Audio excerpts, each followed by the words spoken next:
Senator from Connecticut. Thank you, Madam President. Are we in a quorum call? We are. The Senate is? No, the Senate is not in a quorum call. Thank you, Madam President.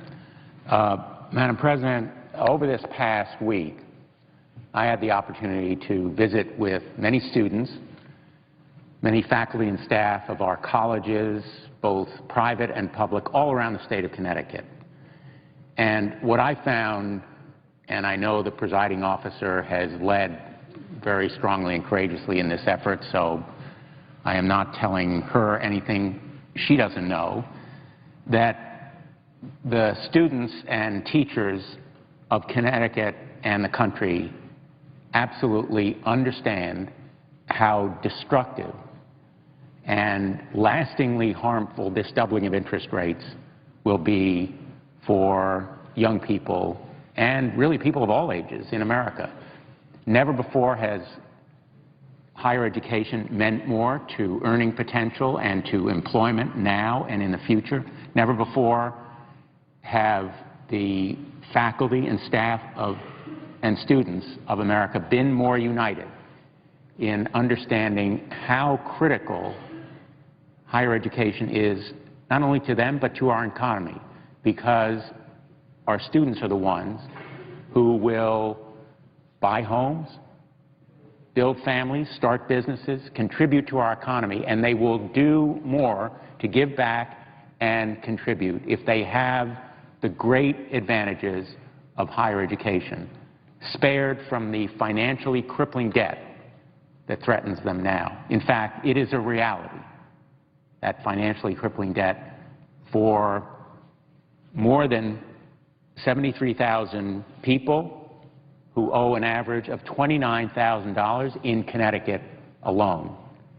And that debt is a burden for our entire economy as much or more as it is for those individuals. And so there is a strong societal and national interest in this issue. I didn't need to tell the students of Connecticut what the consequences are of the doubling of interest rates. And I didn't need to tell them what it would mean for their futures. They told me. They told me at Middlesex Community College, where I spoke to the community college sector.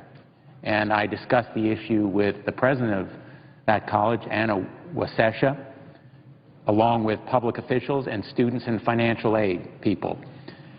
They told me at Northwestern Connecticut Community College, where I spoke with the President Barbara Douglas, and individuals there, students and faculty, who noted to me that 51% of their students receive some kind of financial aid, including Stafford loans. And I spoke to students and faculty all around Connecticut, like Sam Cheney, who is a 2010 graduate of Quinnipiac, and he said to me, when students graduate, quote, "You're not just paying rent, you're paying as much or more in student loans.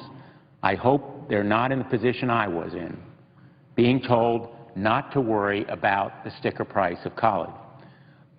I heard from Irene Mulvey, the president of the Connecticut chapter of the American Association of University Professors. Her organization is constantly in touch with student borrowers and knows just how much subsidized Stafford loans mean to them. As she said to me, quote, "As faculty members, we see the impact that student loan debt has on our students and their families every day," end quote. And she called this doubling of interest rates indefensible.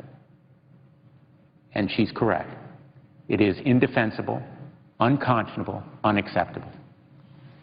Even at 3.4%, as the presiding officer well knows, our federal government profits from the student loan program.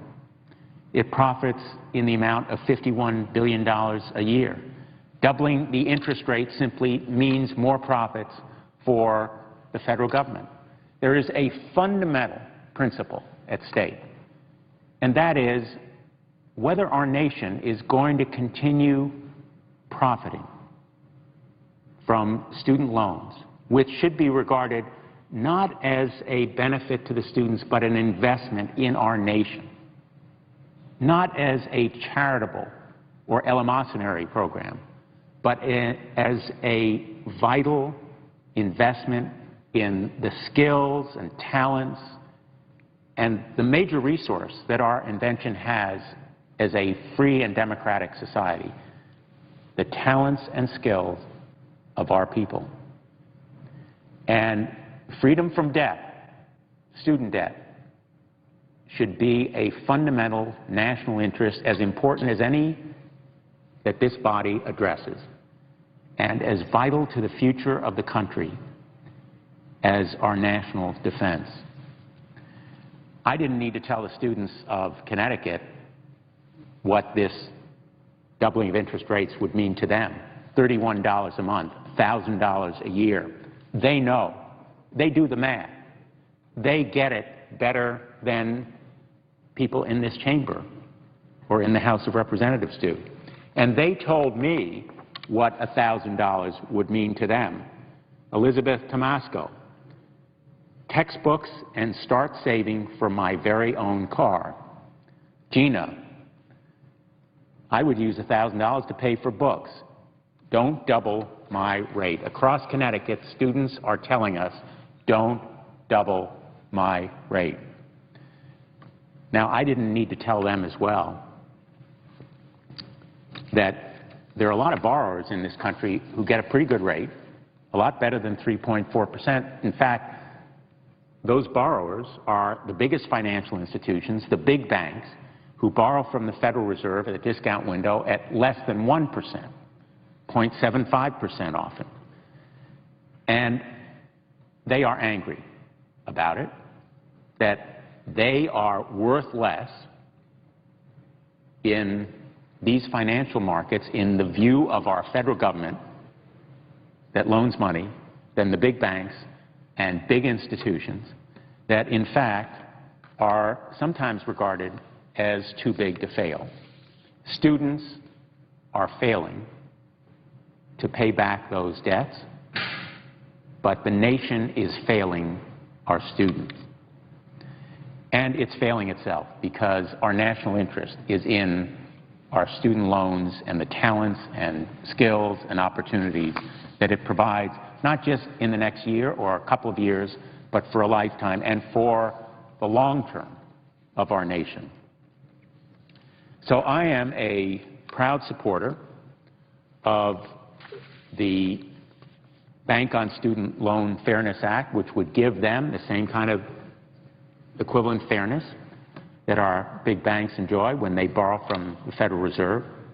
But in the meantime, we need a solution for this next year, and it is the Keep Student Loan Affordable Act.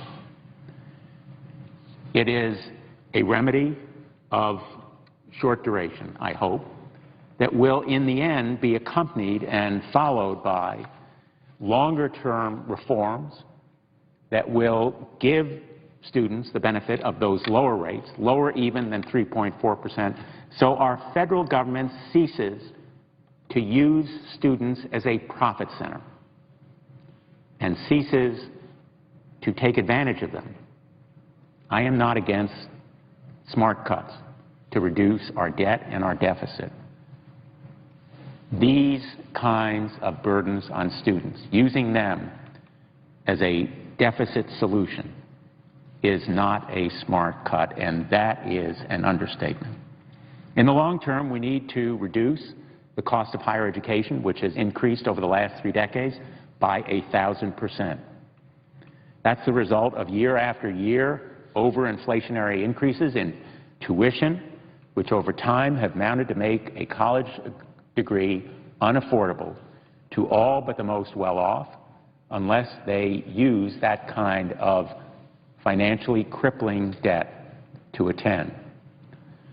The age of supporting oneself through a 4-year college degree is past for most. This unfortunate trend has been coupled with more and more employers requiring a graduate degree for even consideration in the hiring pool. And so the doubling of interest rates is indeed indefensible. As Irene Mulvey told me, it is indeed unacceptable in the greatest nation in the history of the world, which must continue the quality and affordability of higher education if we are to remain the greatest nation in the history of the world. I hope that my colleagues will join the members of this Senate who have supported the Keep Student Loan Affordable Act and will support a reasonable measure keeping these rates at 3.4%, to allow variable rates and, in effect, teaser loan levels that can rise beyond affordability without caps, without protections, is, in fact, against the national interest. And this measure will help us keep students in school and spare them the kind of financially crippling debt that all too many of our young people have when they leave college. Thank you, Madam President. I yield the floor. I suggest the absence of a quorum. The clerk will call the roll. Mr. Alexander.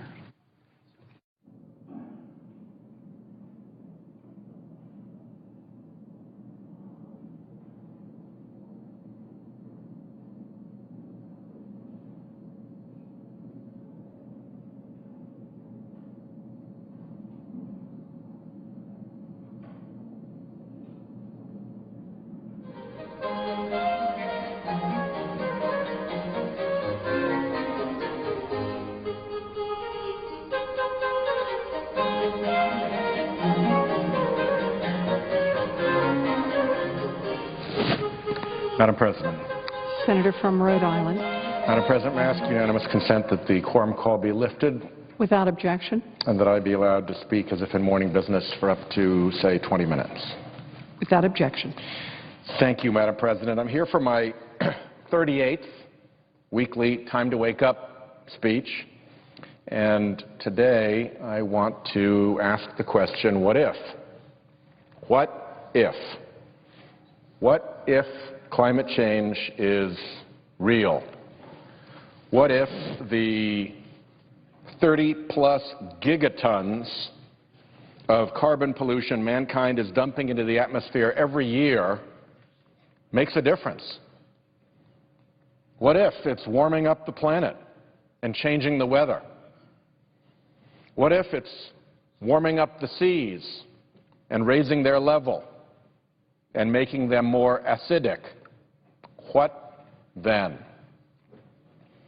What if this is serious? What if this is serious and we're not? What if this is serious and we're sleepwalking when we should be awake? What if this is deadly serious and we are reckless when we should be responsible? What if we are completely missing this moment in history? Winston Churchill talked about sharp agate points upon which destiny turns. What if our destiny will turn based upon what we do about carbon? What if we've been warned? What if we have been thoroughly and convincingly and reliably warned? What if we've been warned by virtually every climate scientist, at least 95% of them, by the scientists who work for the United States of America at the National Oceanic and Atmospheric Administration and the National Aeronautics and Space Administration, by the vast majority of scientific societies, such as the American Association for the Advancement of Science, the American Geophysical Union, and the American Meteorological Society, among others. I'd ask unanimous consent to have a letter from a great number of those associations added at the conclusion of my remarks as an exhibit. What if we have been thoroughly, convincingly, and reliably warned by thorough, convincing, and reliable scientists and chosen instead to listen to the cranks and the polluters. Let's play this out a bit. Foresight is supposed to be a capability of our species. What if it turns out the world will care about this? We Americans have held ourselves out as a beacon of light to other nations. We've proclaimed we are a shining city on a hill. What if that's true? What if President Clinton was right, that the power of our American example is indeed greater than any example of our power? What if Daniel Webster was right, that if the example of our great democratic experiment ever became an argument against that experiment, it would sound the knell of popular liberty throughout the world? What if our political and moral failure to address carbon pollution became, in fact, an argument against our American example? An argument against our American example punctuated by the exclamation points of local climate change happening right there in towns and barrios, hills and hamlets, on coasts and farms, all around the world. What if the world takes notice of that? What if the world takes notice of what is already happening all around them and takes notice of how we blew it at dealing with carbon pollution, and as a result turns away from our great American experiment because of this conspicuous and consequential failure of American democratic governance and leadership? And let's really push it here. What if Abraham Lincoln was right, was not just making it up, when he said America was the last best hope of Earth? The last best hope of Earth. He wasn't alone. Thomas Jefferson, too, in his first inaugural said this American government was the world's best hope. What if we are indeed the last best hope of Earth? A hope which it is up to each American generation to, as Lincoln said, nobly save or meanly lose. What if we, in this generation of Americans, meanly lose such a measure of that American light and hope in the world? What if we, the children of the greatest generation, were to blunder into history as the vilest generation because we failed so badly at this plain and present duty? In sum, Madam President, what if the deniers, the mockers, and the scoffers are wrong? What if they're wrong? Someone has to be. There are two sides to this. What if it's the deniers and the scoffers and the mockers who are wrong? What if the evidence keeps piling up and the tide of public opinion keeps going out and the deniers are left stranded with their inadequacies plainly visible? And please, let's look at the two sides. On the side of waking up and doing something about carbon pollution, the President of the United States of America, the Joint Chiefs of Staff and our military leaders, the United States Conference of Catholic Bishops, the National Council of the Churches of Christ, and many faith groups and leaders. Icons of our American corporate community, GM and Ford, Coke and Pepsi, Nike and Apple and Walmart and hundreds of others. The property casualty insurance and reinsurance industry and many in the electric utility industry, the vast majority of national scientific societies. In particular, I'd like to mention the scientists at NASA, who right now are driving an SUV-sized rover around on the surface of Mars. That might be an organization whose scientists actually know what they're talking about. And what if it turns out that the other side of the argument is actually phony? What if it turns out that the other side of the argument is a few cranks, a lot of people and organizations on the payroll of the polluters, and a cynical propaganda campaign intended to mislead and deceive?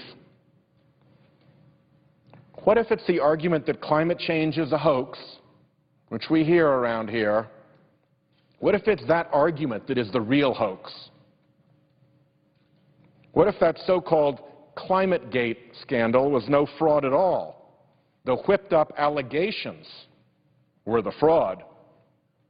So-called ClimateGate was really ClimateGate-gate.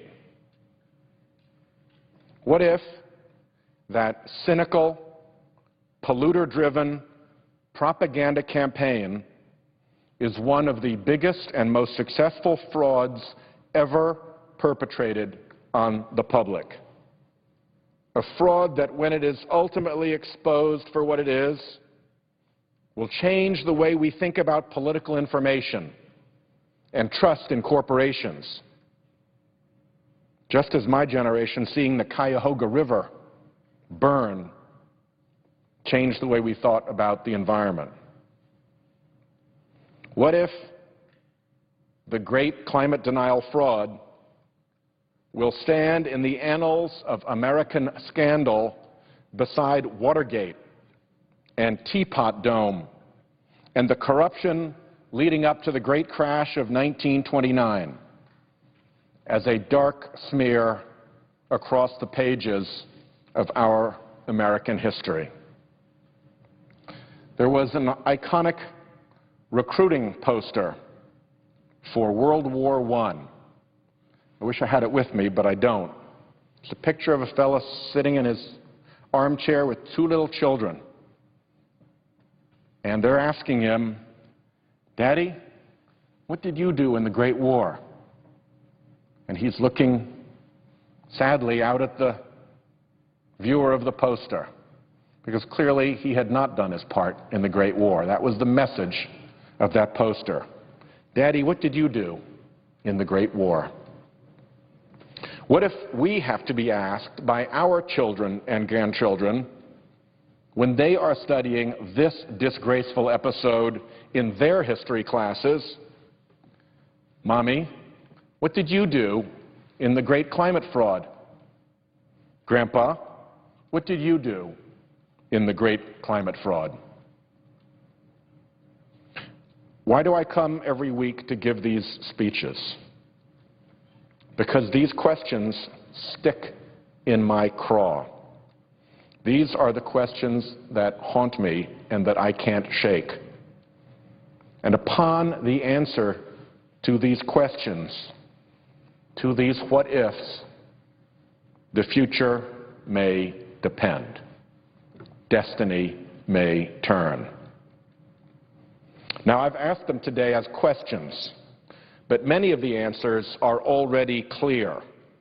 Many of the answers are crystal clear. Many of the answers are so likely clear that no rational person would bet against them. And many of the answers carry stakes so high that they cry out for prudent choices to be made. Many of the answers are crystal clear as measurement. For at least 800,000 years, the concentration of carbon dioxide in Earth's atmosphere held between 170 and 300 parts per million of carbon dioxide. 800,000 years, always in that range. Now it's 400 parts per million and climbing. That's a measurement. Oceans are already 30% more acidic than before the Industrial Revolution, and getting more so. That's a measurement. The winter water temperature of Narragansett Bay has risen 4 degrees since the 1960s. That's a measurement. Millions of acres of western pine forest, once protected by cold, have been ravaged by the pine beetle. That's a measurement. 13 of the past 15 years are among the hottest 15 years on record. That is a measurement. Being against science is one thing. Being against measurement, that takes us to a new extreme. Many of the answers are so likely clear that no rational, prudent person would bet against them. The principle that carbon dioxide and water vapor in the atmosphere create a greenhouse effect that warms the planet goes back to the time of the American Civil War. It is firmly established science. As the head of the World Bank recently said, if you disagree with the science of human-caused climate change, you are not disagreeing that there is anthropogenic climate change. What you are disagreeing with is science itself. I submit that my denier colleagues, in their own personal lives, would never take the wild risks, the reckless risks they are asking us to take on carbon. If they went to 100 doctors and 95 or more of the doctors told them that their child or grandchild needed treatment and it was urgent, I doubt very much that they'd go with the 3 or 4 who didn't. In fact, it would probably be a matter for their state child welfare services if they ignored that kind of warning about the health of a child or a grandchild. But that is what they want us to do on carbon pollution. And many of the answers carry stakes so high that they plead for prudent and rational choices. The downside is so deep that the balance has to be towards precaution if we are indeed a rational species. We are talking about fundamental changes in the habitability of our planet, with considerable human dislocation and disorder a likely result. We are talking about measurements of basic planetary conditions veering outside the entirety of human experience to measurements whose antecedents are found only in geologic time, and which we find there in geologic time, in the geologic record, associated with massive disruptions, upheavals, and die-offs. The facts are clearly measured. The principles are solid and sound, and the stakes are very, very high. And yet, we sleepwalk on the precipice, refusing to listen, refusing to speak of it, refusing to act when duty calls us to act. It's time to wake up. Or perhaps I should say, what if? What if it really is time to wake up and we're just missing it, sleepwalking on the lip of the precipice, listening to the lullabies of the polluters, and ignoring the facts and consequences that are plain to our sight and reason, plain in front of our faces? What then, Madam President? I yield the floor.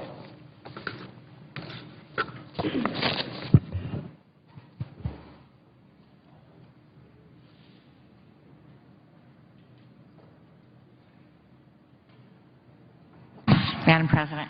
Senator from Michigan.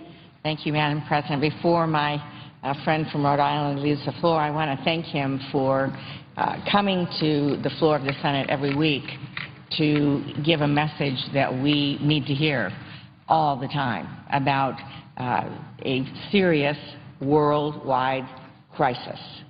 And I want to thank him for his passion and for calling on us to remember that when it is time for our children and grandchildren to ask where we were, I want to say I was with Senator Sheldon Whitehouse and those of us who care deeply about solving this problem. So thank you very much. Madam President, I want to thank all of our colleagues who have spoken on the issue of keeping student loan rates low. People who have come to the floor today, I know Senator Blumenthal was just here a few minutes ago, and Senator Harkin, our chairman, and Senator Brown, Senator Sanders, Senator Reid, who's been such a passionate advocate and leader on this issue, our presiding officer from Massachusetts for her passion in keeping us on point, and all of those, Senator Boxer, Senator Murray, others who have come to the floor, and Senator Kay Hagan, who is leading this fight with Senator Jack Reed in what we intend to do tomorrow, which is focus on a very, very simple issue, which is let's not do harm to students as it relates to student loan rates going up while we fix the larger problem of the affordability of college. Let's be very clear. The majority of the Senate voted on June 6th loan rates at 3.4%. The majority.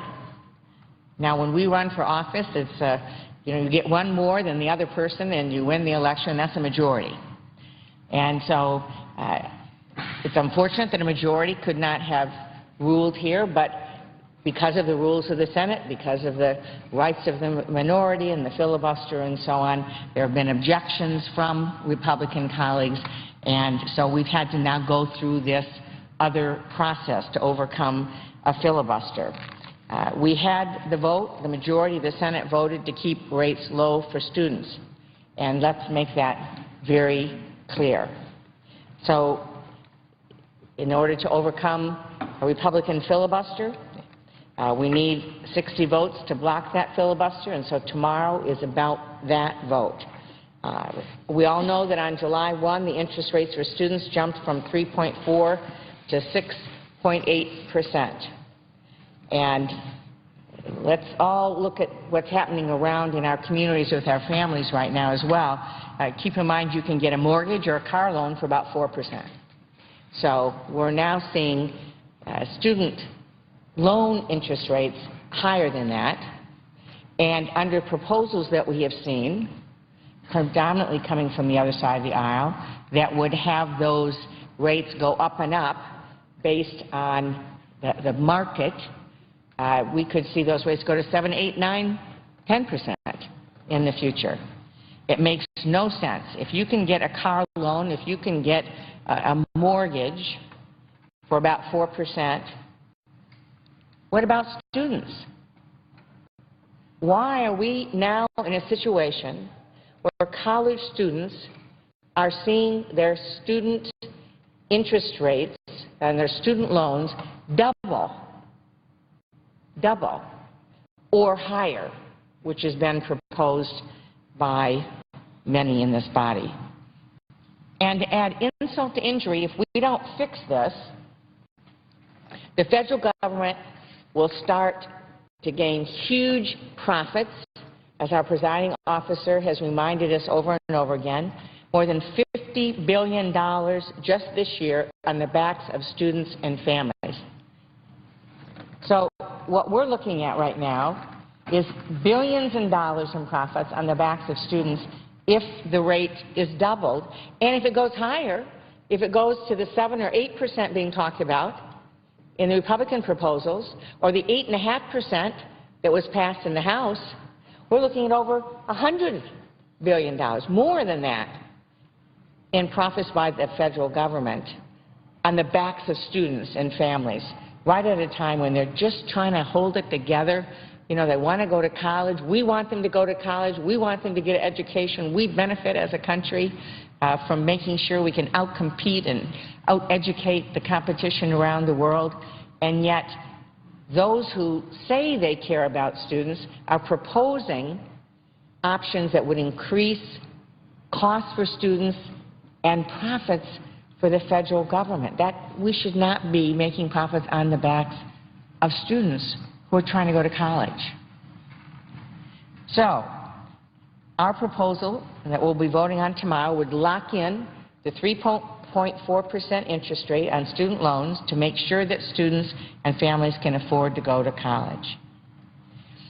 I'd like to share a couple of emails I've received out of thousands, and I want to thank students and families all across Michigan who have engaged in this effort, who have gone to Don't Double My Rate to get information and tell their story, have come to my Facebook page and have called us and emailed us to tell us how this impacts them.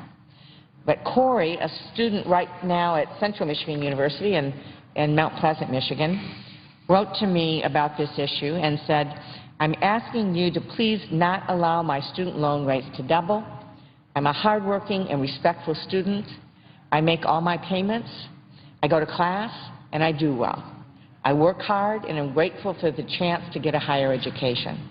But if student loan rates go up, I would be left to make a decision whether or not school would be affordable. Whether or not school would be affordable. That's what this issue comes down to.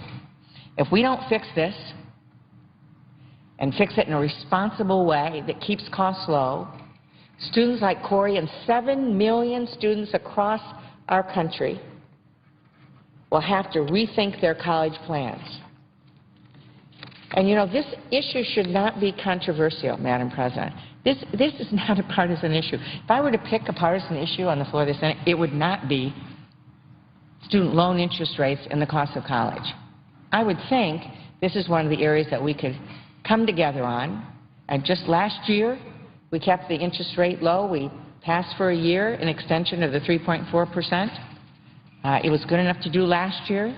I don't know why we can't keep that going while we tackle the long-term solutions. This should not be partisan. I know there are people of goodwill on both sides of the aisle trying to figure out something, but unfortunately, because of the desire of the other side of the aisle and the desire of the House to have this market-based and float with the marketplace and go up with market interest rates, we find ourselves in a situation where it's even worse to pass one of the proposals that's been made rather than just allow the rates to go back up to the fixed rate of 6.8%, which is really crazy. Republicans, and what we see in the House of Representatives, are caps at 8.5% and 10.5%. Now, again, remember, right now you can get a car loan, you know, 15, 20 years, however long you finance your car, 10, 15, 20 years, 4%, 30-year mortgage, 3.5%, 4%, 4.5%, 5%, all less than what we're talking about for a student to be able to get a loan to be able to go to college, which we all say we want them to do. We are lending to banks at a much lower rate, as our presiding officer has reminded us over and over again. And I do understand it's a 24-hour lending rate. I do understand it's a different structure. But still, if we can lend to banks at 0.75%, and we can't even fix a rate of 3.4% for students, when we have a tremendous stake in their willingness to go to school and work hard and be successful. So under the plans that we are seeing on the other side of the aisle and the plan that we have seen in the House of Representatives, we would see rates go 7, 8, 9%. Some of them tapped out at 10.5%. 10.5%. It makes no sense. Corey from Central continues with his email. From the time we first start learning, we are encouraged to attend college and get a good job so that when we can so that we can be a part of helping this country grow. I'm simply asking you to help continue to make this an affordable option for me and many others like me. Our country will not grow without a strong middle class, and we won't have a middle class if people can't get an education, get the skills they need, go to college, dream big dreams, and know that they can be successful in attaining those dreams. We are saying that we need to do everything possible to make sure that students can afford to go to college and that they don't come out with $20,000, $30,000, $50,000. I talked to medical students coming out with $100,000, $150,000. You could buy a house for that. And then rather than making a decision maybe to go into primary care where we certainly need doctors, they have to decide to go into a specialty because they have to pay off their student loans. There are stories like that all across our country, judgments being made. And so I have a very different view in terms of how we go about this, not just in the short run, but what we lock in for the long term. And the proposals on the other side lock in rates that will go up as interest rates go up. I don't think we should be doing that. Here's another email from Matthew in Royal Oak. Students are not asking for a bailout like the one that Wall Street got. Students are not asking for a bailout like the one that Wall Street got. Just an opportunity to obtain an affordable education so we can compete in a global economy. That's what we're talking about, Corey and Matthew and 7 million other people. And let me conclude by saying that for me, this is very personal because I wouldn't have been able to go to college. I wouldn't have been able to first one to get a 4-year college degree in my own family if people I didn't know in Michigan and Washington hadn't decided that an affordable education was an important thing to have. My dad was very ill when I was in high school. I had great grades, but we didn't have very much money. And because of a tuition and fees scholarship I received and student loans, I was able to go to college. I want to make sure that every young person who wants to go to college can do that, and that whether we know them or not, we know their name, we know where they live, it doesn't matter. Nobody knew this red-headed, freckle-faced kid from Clare. And yet because somebody put a value on the quality of education and the importance to our country, I had the opportunities that I've had in my life. I think that's what this vote is about. Tomorrow's about keeping the rates low, giving us time to address the broader issues around affordability. There's a lot of work to do. We can do that on a bipartisan basis, but first we need to start by doing no harm. And that's the vote tomorrow, and I hope that we will see a yes vote on the Keep Student Loans Affordable Act. Thank you, Madam President. Madam President. Senator from Tennessee. I wonder if I might ask through the chair the senator from Michigan a question. I noticed her chart on 7 million students. I wonder which 7 million students she's talking about. My understanding is that there are 11 million students who will take out new student loans this year, that 2 million of them are low-income students who get subsidized loans, and that the Democratic senator's proposal would help those 2 million students by keeping the rate at 3.4% instead of 6.8%. So who are the 7 million students that the senator from Michigan is talking about? Madam President, if I might respond, this number comes from the Joint Tax Committee, so I'd be happy to follow up with you on that, but that's where the number comes from. I thank the senator from Michigan, and my numbers are wrong, but I don't think they are. And I think that the 7 million student figure is actually a very good billboard for why not to support the Democratic proposal, but to support the bipartisan proposal, because what the senator from Michigan's proposal will do is keep rates high for 7 million middle-income students who her proposal doesn't help. There are 11 million students across this country who are going to college this fall. They'll take 18 million loans out. They'll borrow $100 billion. What has happened in June, July 1st, was that the rate went back up to 6.8% for the loans that are for the lower income students. Only those. The loans that go to the middle income students, and my understanding is there are about 7 million of those, stays right where it is, 6.8%.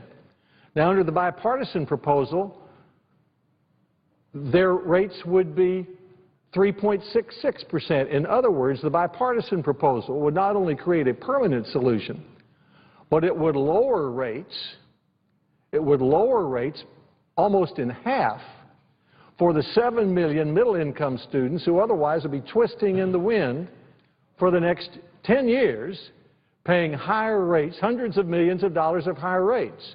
So the number 7 million, I believe, is correct, I would say to the senator from Michigan, but those are the number of middle-income students who are going to be paying higher interest rates under her proposal, and I'm glad she brought the number up. And if I'm mistaken about that, I need to know it before tomorrow's vote, because my understanding is that there are 2 million students with subsidized loans. That's who the senator seeks to help.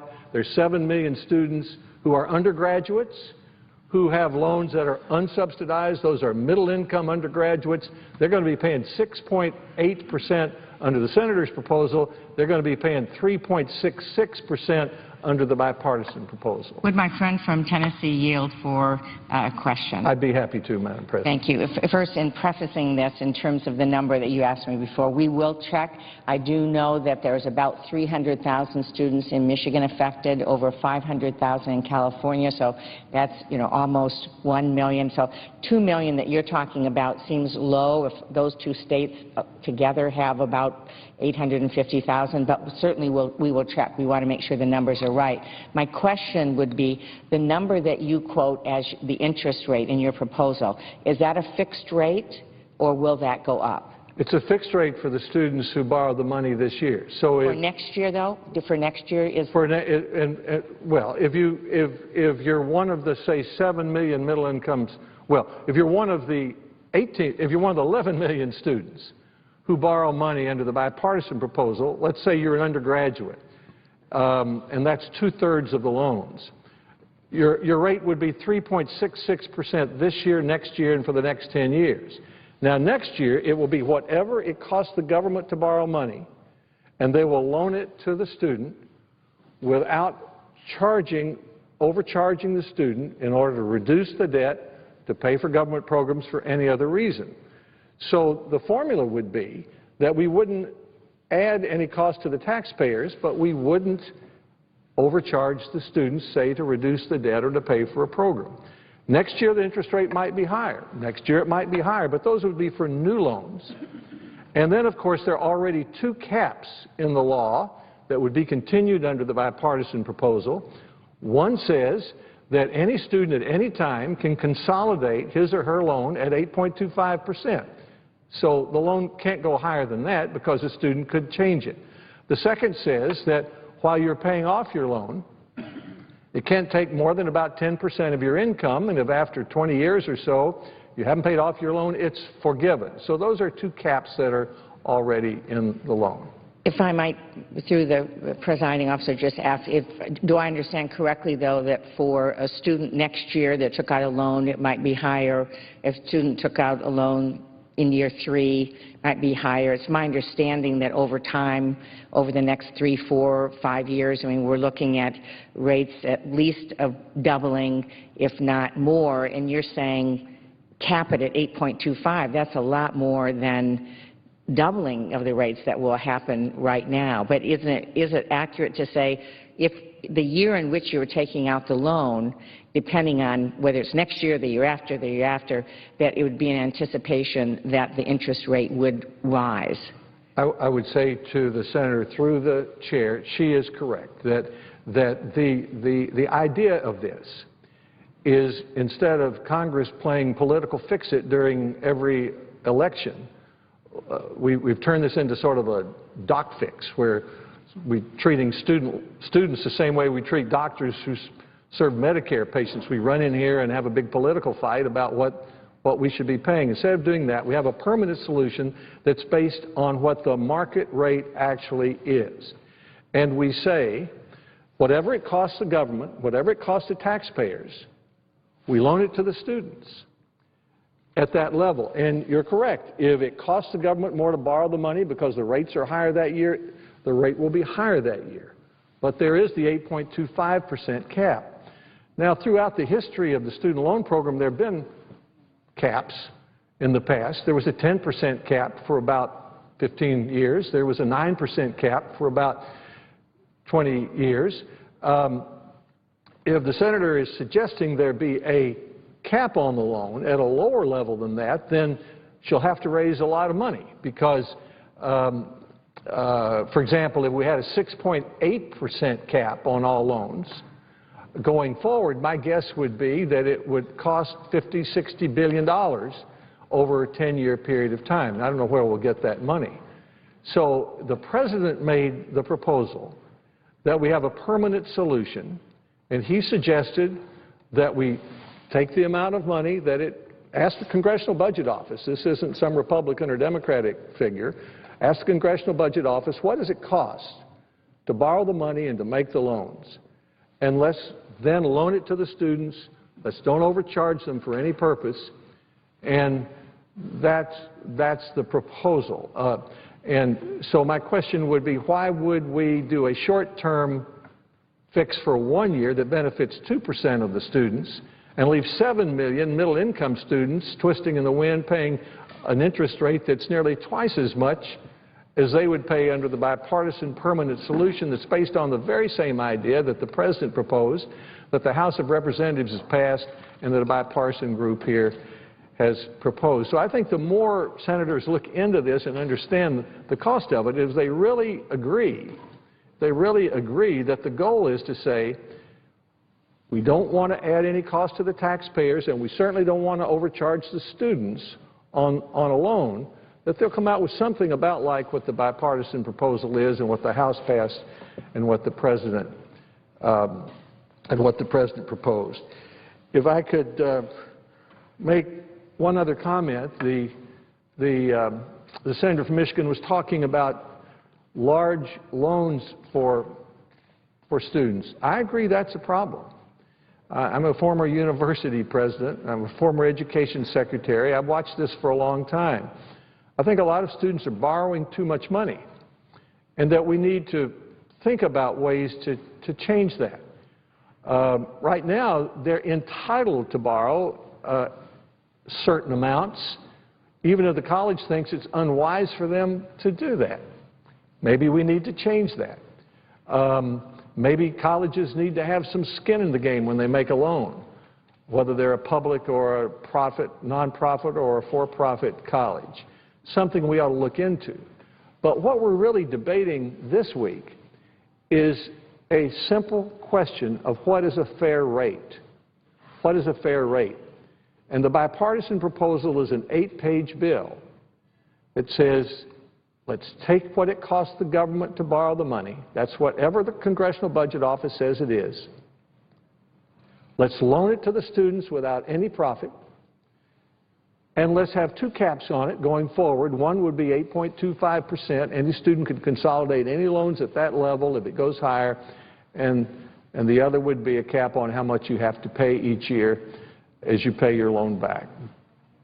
So I hope that my friends on the other side recognize that, unless I'm mistaken, their proposal does help for 1 year 2 million low-income students who already have their interest paid by subsidy by the taxpayers, who also are eligible for the most part for Pell Grants.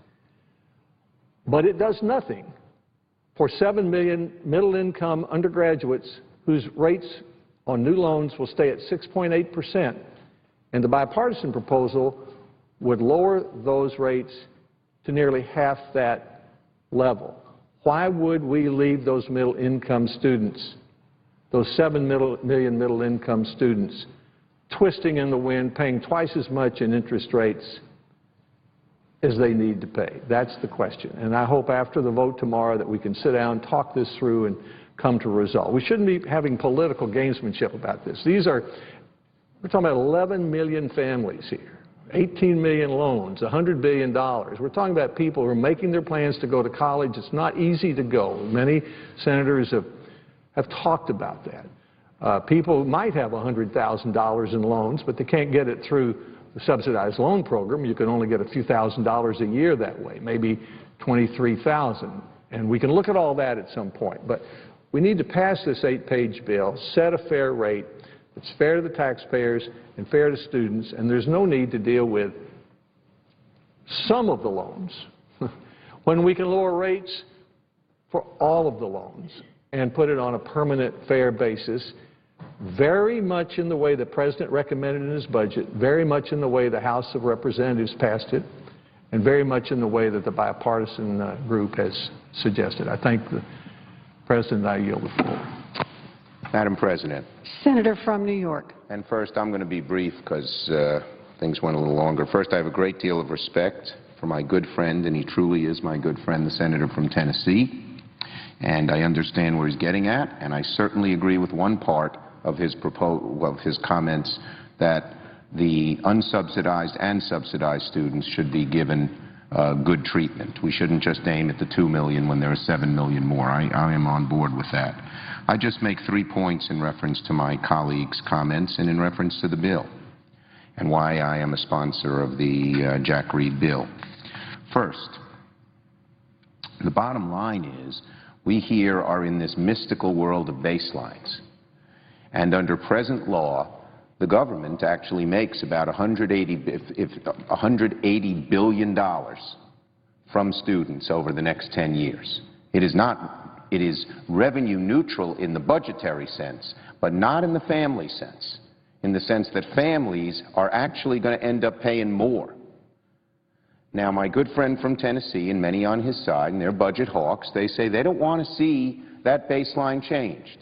So they've come up with a fine proposal if you believe that you shouldn't change that baseline. But if you believe, as I do, that actually the government shouldn't be making extra money from the students as they pay, even if it means dipping into our federal accounts to make that happen, then it's not such a fine proposal. But let's not confuse budget neutrality with neutrality between what the government does and what students get.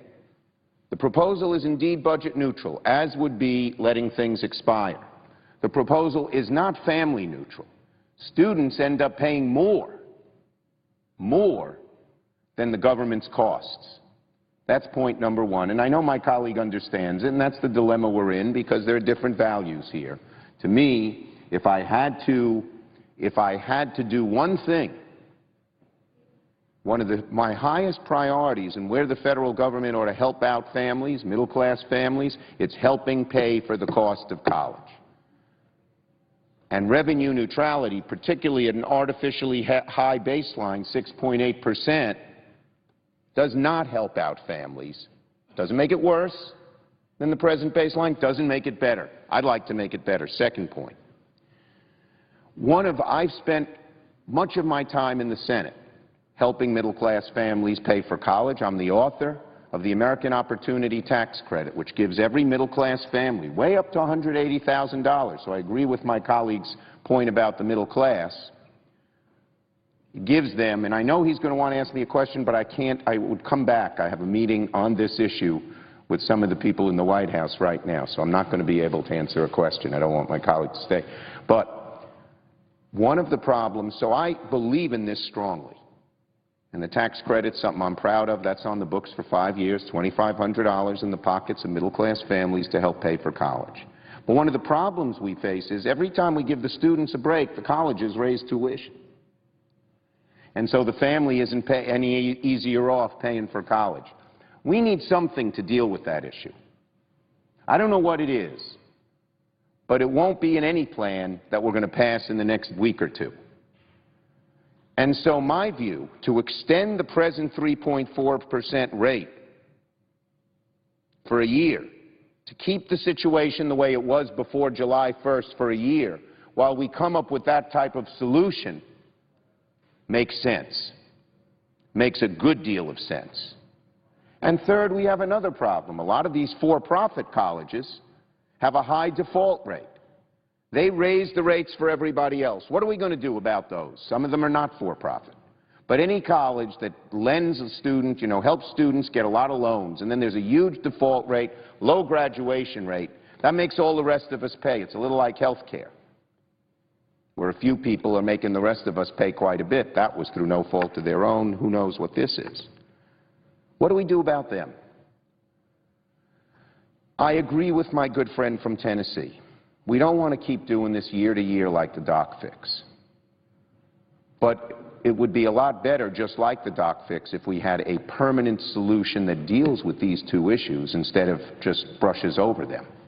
And a one-year extension, keeping the present situation, not raising anybody's rates at all, makes sense.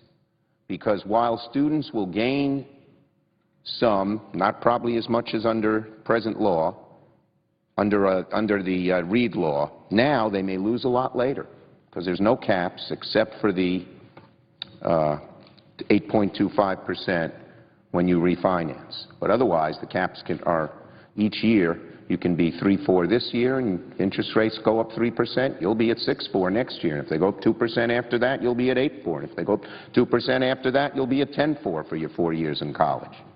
We don't know what interest rates will be. It's anybody's guess. But that's why caps are a good thing. So when it gets too high, we have some limit. And I'm not sure a cap simply on consolidation is a good enough cap. So I respect my friend from Tennessee, but I would argue to get a long-term, I would argue there are two reasons that the proposal Senator Stabenow talked about is better. One, it doesn't make money from students to pay the government, which using the present baseline and being budget neutral we would have to continue to do. And two, it doesn't allow us to get to a long-term solution, which we must do and should do. And maybe now that we're in this dilemma, we're importuned for doing. I would love to have a colloquy with my colleague from Tennessee. I'll be back after this meeting if he's still around. And again, I respect him, and I know he's trying to come up with a fair and good solution, one that ideologically or substantively I might disagree with, but I hope that we keep moving towards one another so we can gain a good solution. With that, I yield the floor. Thank you, Madam President.